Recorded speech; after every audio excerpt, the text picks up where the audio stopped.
The recruitment sector is huge. Worldwide, it's worth a whopping $430 billion. The USA recruitment market is worth $120 billion. Down under in Australia, there are 7,000 recruitment companies. The recruitment market in India is worth $6 billion. In Canada, it's almost double that at $10 billion, and in China, $5.5 billion.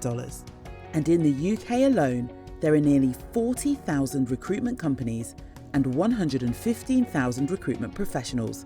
Wow, that's a lot of people all competing for business. With this volume of competition, it's becoming harder and harder for clients to differentiate between recruiters, and similarly, it's getting harder for recruiters to stand out, especially when it comes to inclusion and diversity. A lot of recruiters say the same kinds of things when it comes to inclusion and diversity during the pitch.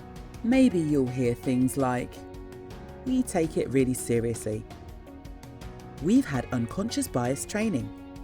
"We can share ethnicity data or candidate analysis data with you." "We have a diversity award on our website." And at first that all sounds great. But, and there is a big but here, these answers don't actually prove that the recruiter is able to find the best talent from the broadest range of characteristics and backgrounds. And it doesn't give clients an insight into the culture and values at the recruitment firm. If you really want to find out if your recruiter is talking a good game or actually delivering the goods, there are a few ways you can test this for yourself. And here are our 5 killer questions. We can help with other questions, but these 5 will give you an immediate flavour about the recruiter's commitment to social value. If they can't do it for themselves, they won't be able to do it for you. Killer question 1. What is your gender pay gap? And at the top levels of leadership, what is the gender split? Not including non-executive directors or women without P&L. Question 2. What's your ethnicity pay gap? If they're really good, they could break this down by level. For example, do they have good proportional Black and minority ethnic representation at lower levels and less proportional representation as you go up the organisation?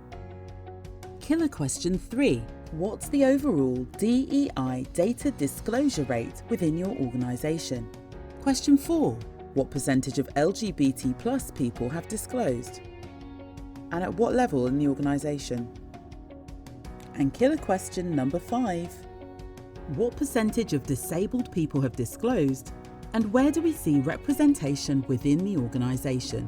Recruiters will often say, "We gave the job to the best candidate at interview." But how can a recruiter possibly diversify their talent pool if they're constantly fishing in the same pond? It's time to do things differently. Watch our next video on exactly how the license to recruit works and what it does for recruiters and clients. There's absolutely nothing like it. No wonder it's the new industry standard for inclusion, diversity, and equity within recruitment.